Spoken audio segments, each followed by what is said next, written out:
Kami dari kelompok 4 yang beranggotakan Trevor Gea, Kesia Lipan, Hendrawan Dorong, Beverly Sengkei, Bella Lengkong akan mempresentasikan materi tentang sistem pakar.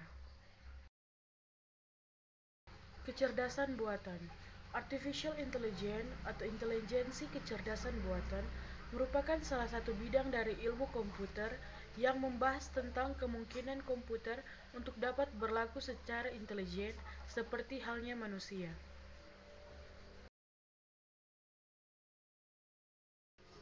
Lingkup utama dalam kecerdasan buatan: 1. Sistem pakar, 2. Pengelolaan bahasa alami, 3. Pengenalan ucapan, 4. Robotika dan sistem sensor, 5. Computer vision, 6. Intelligent computer agent interaction, 7. Game playing. Konsep sistem pakar. Sistem menurut Bonnie Suherman dan Marion Pinontoan tahun 2008, sistem adalah serangkaian komponen-komponen yang saling berinteraksi dan bekerja sama untuk mencapai tujuan tertentu. Pakar menurut John Durkin tahun 1994, pakar adalah orang yang memiliki kemampuan atau mengerti dalam menghadapi suatu masalah. Sistem pakar menurut Turbon, sistem pakar atau expert system adalah salah satu cabang dari AI, Artificial Intelligence, khusus untuk penyelesaian masalah tingkat manusia yang pakar. Sistem pakar adalah sistem yang menggunakan pengetahuan manusia yang terekam dalam komputer untuk memecahkan persoalan yang biasanya memerlukan keahlian manusia. Sedangkan AI itu sendiri, atau yang disebut juga kecerdasan buatan, adalah tingkah laku mesin yang jika dilakukan oleh manusia akan disebut cerdas. Maka dapat disimpulkan jika sistem pakar atau expert system adalah sistem informasi yang berisi pengetahuan seorang pakar manusia terkait suatu bidang yang cenderung spesifik. Pengetahuan seorang pakar yang dimiliki oleh sistem pakar ini digunakan sebagai dasar untuk menjawab pertanyaan atau konsultasi. Ciri-ciri sistem pakar. Yang pertama, terbatas pada domain keahlian tertentu. Kedua, dapat memberikan penalaran untuk data-data yang tidak pasti. Yang ketiga, dapat mengemukakan rangkaian alasan-alasan yang diberikannya dengan cara yang dapat dipahami. Keempat, berdasarkan pada kaidah atau rule tertentu. Kelima, dirancang untuk dapat dikembangkan secara bertahap. Keenam, pengetahuan dan mekanisme inferensi jelas terpisah.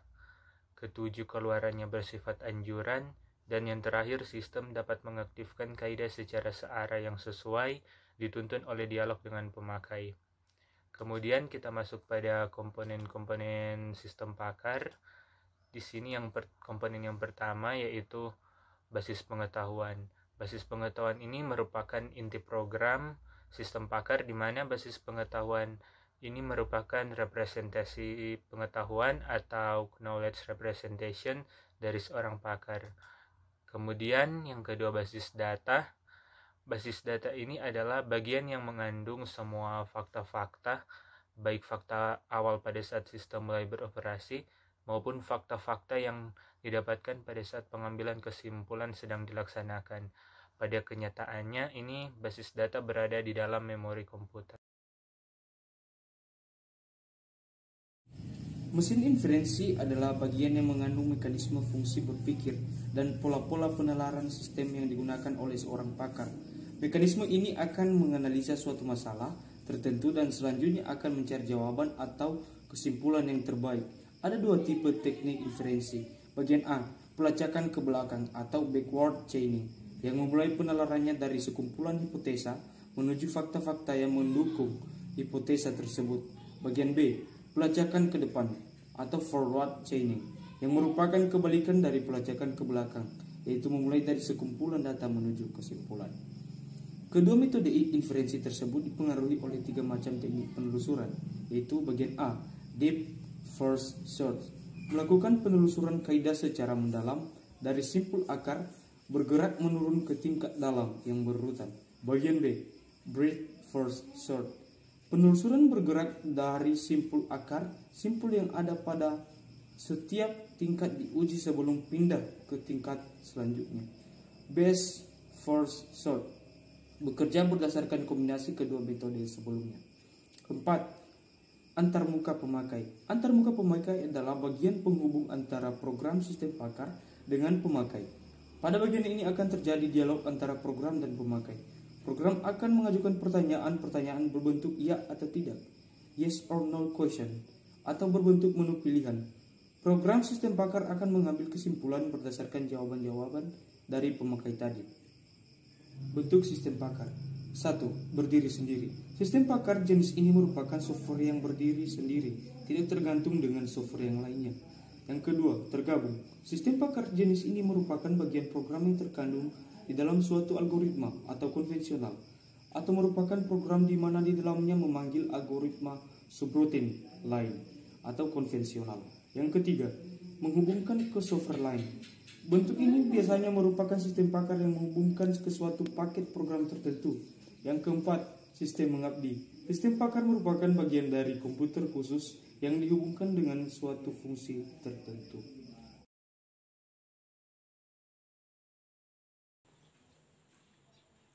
Nah, kita masuk ke dalam tujuan penggunaan sistem pakar. Sistem pakar sendiri memiliki kemampuan untuk merekomendasikan rangkaian tindakan atau behavior pengguna untuk dapat menjalankan sistem koreksi yang tepat dan akurat, di mana sistem ini juga memanfaatkan kapabilitas proses penalaran untuk dapat mencapai hasil simpulan berdasarkan data dan fakta yang ada. Atau bisa dibilang, mentransfer kepakaran seorang pakar ke komputer, kemudian melanjutkannya dari komputer ke orang lain yang bukan pakar.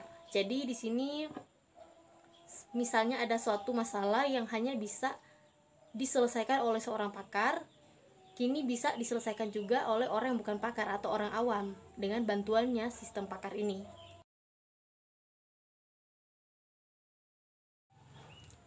Baik. Selanjutnya adalah tujuan utama dari penggunaan sistem pakar menurut Lestari 2012. Yang pertama, interpretasi. Expert system bertujuan untuk membuat sebuah kesimpulan atau deskripsi dari sekumpulan data yang masih mentah atau raw data. Kedua, prediksi, mampu memproyeksikan akibat dari situasi dan kondisi tertentu, misalnya prediksi ekonomi di masa pandemi. Ketiga, diagnosis, menentukan penyebab terjadinya malfungsi di dalam situasi yang kompleks berdasarkan gejala yang dapat teramati dengan diagnosis yang tepat. Yang keempat, perancangan desain, mampu menentukan dan membuat rancangan konfigurasi terkait komponen sistem yang cocok dengan tujuan kinerja tertentu dengan memenuhi suatu kendala tertentu. Yang kelima, perencanaan. Expert system juga bertujuan untuk merencanakan serangkaian tindakan yang mendapat tujuan pada tahap kondisi awal tertentu, misalnya perencanaan keuangan. Keenam, monitoring. Melaksanakan hasil pengamatan berdasarkan suatu kondisi yang diharapkan. Ini membandingkan hasil pengamatan dengan kondisi yang diharapkan. Yang ketujuh, debugging. Mampu untuk menentukan serta menginterpretasikan berbagai cara untuk mencegah terjadinya malfungsi atau kegagalan pada fitur tertentu. Kedelapan, instruksi, mempunyai kemampuan untuk mendeteksi tingkat defisiensi terhadap pemahaman mengenai domain subjek. Yang kesembilan, kontrol, memiliki keahlian untuk mengatur pola tingkah laku suatu lingkungan atau environment yang kompleks. Menurut Turban, terdapat 3 orang yang terlibat dalam lingkungan sistem pakar, yaitu yang pertama pakar. Pakar adalah orang yang memiliki pengetahuan khusus, pendapat, pengalaman, dan metode, serta kemampuan untuk mengaplikasikan keahliannya tersebut guna menyelesaikan masalah. Yang kedua, knowledge engineer atau perekayasa sistem. Knowledge engineer adalah orang yang membantu pakar dalam menyusun area permasalahan dengan menginterpretasikan dan mengintegrasikan jawaban-jawaban pakar atas pertanyaan yang diajukan, menggambarkan analogi, mengajukan counter example, dan menerangkan kesulitan-kesulitan konseptual. Yang ketiga, pemakai. Sistem pakar memiliki beberapa pemakai, yaitu pemakai bukan pakar, pelajar, pembangun sistem pakar yang ingin meningkatkan dan menambah basis pengetahuan dan pakar. Selanjutnya, keuntungan. A. Membuat orang awam bekerja selayaknya seorang pakar. B. Meningkatkan produktivitas akibat meningkatnya kualitas hasil pekerjaan. C. Menghemat waktu kerja. D. Menyederhanakan pekerjaan. E. Merupakan arsip yang terpercaya dari sebuah keahlian. F. Memperluas jangkauan dari keahlian seorang pakar. Selanjutnya, kelemahan. A. Masalah dalam mendapatkan pengetahuan. B. Untuk membuat suatu sistem pakar yang benar-benar berkualitas tinggi, sangatlah sulit dan memerlukan biaya yang sangat besar. C. Boleh jadi sistem pakar tidak dapat membuat suatu keputusan. D. Sistem pakar tidak 100% benar. Selanjutnya, contoh expert system atau sistem pakar. Berikut ini terdapat beberapa contoh program yang menerapkan sistem pakar, yaitu yang pertama dendral. Dendral ini adalah aplikasi untuk mengidentifikasi struktur molekul pada campuran kimia yang tidak dikenal. Yang kedua, MySyn. MySyn merupakan software yang dibangun untuk mendiagnosis berbagai jenis penyakit. Selanjutnya, Prospektor. Prospektor adalah aplikasi yang diterapkan untuk kebutuhan pada bidang geologi.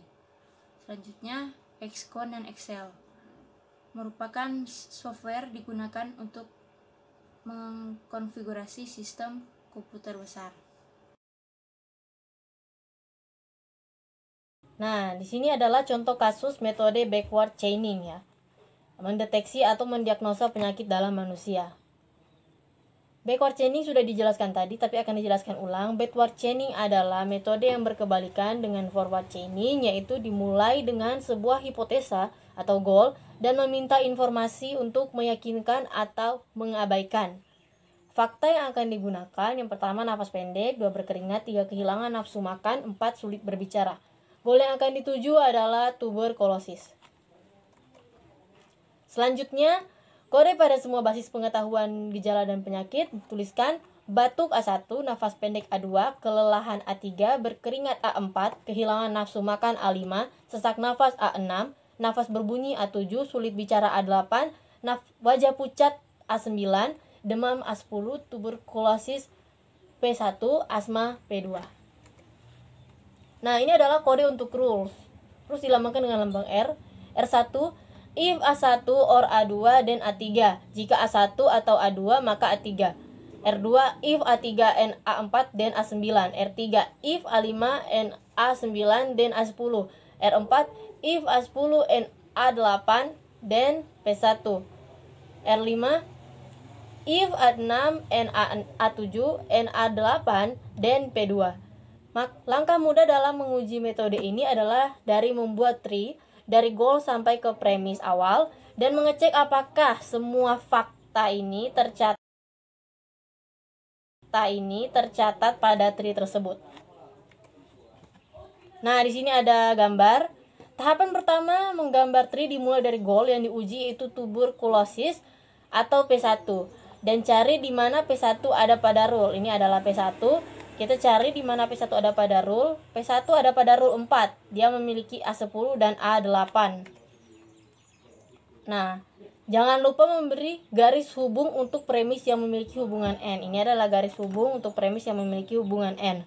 Setelah ditulis A10 dengan 8, maka cari semua subglobalnya. Subgoalnya. Subgoal dari A10 yaitu rule 3 memiliki premis A5 dan A9.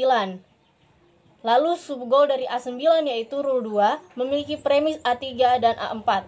Subgoal A3 yaitu R1 memiliki premis A1 atau A2. Dari tree yang terbentuk ini ditemukan keempat fakta ada. Maka P1 sebagai goal ini teruji kebenarannya karena semua faktanya ada. Sedangkan untuk P2 tidak ditemukan karena untuk subgoal A8, A6 dan A7 itu tidak ada. Nah, ada cara lain menguji metode ini, yaitu menggunakan teknik iterasi. Iterasi pertama pada goal sebagai isi awal dari stack, maka dituliskan P1.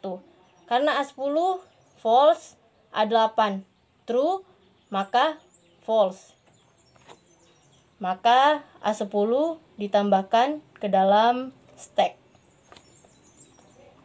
Setelah itu tuliskan subgoal dari A10 ini. A5 true, A9 false, maka false. Maka A9 ditulis dalam stack. Setelah itu tuliskan semua subgoal dari A9. A3 false, A4 true, maka false. Maka A3 ini ditambahkan ke dalam stack. Setelah itu sama seperti A10 dan A9, A1 false, A3 true, maka true. Karena true, maka hapus A3 dari stack, masukkan ke fakta yang baru. Nah, A3 sudah termasuk dalam fakta yang baru dan A3 sudah tidak ada dalam stack. Kita kembali lagi kepada goal A9. Tulis lagi subgoalnya A9. A3 ada pada fakta true. A4 pada fakta true, maka true. Hapus A9 dari stack, masukkan ke fakta baru. Nah, A9 sudah ada dalam fakta baru dan A9 sudah tidak ada dalam stack. Maka di sini sudah tidak ada ya, sudah dicoret. Setelah itu kita kembali lagi kepada A10. Tulis semua subgoal dari A10. A5 ada pada fakta true, A9 true, maka true. Setelah itu hapus A10 dari stack, masukkan ke fakta baru. Nah, di sini A10 sudah tidak ada dalam stack dan sudah masuk ke dalam fakta baru, ini juga sudah dicoret. Maka selanjutnya kita kembali ke goal P1. A10 ada pada fakta true, A8 ada pada fakta true. Maka hapus P1 dari stack dan masukkan ke fakta baru. Sekian presentasi kami, semoga bermanfaat dan mohon maaf jika terdapat kesalahan dalam bertutur kata. Sekian.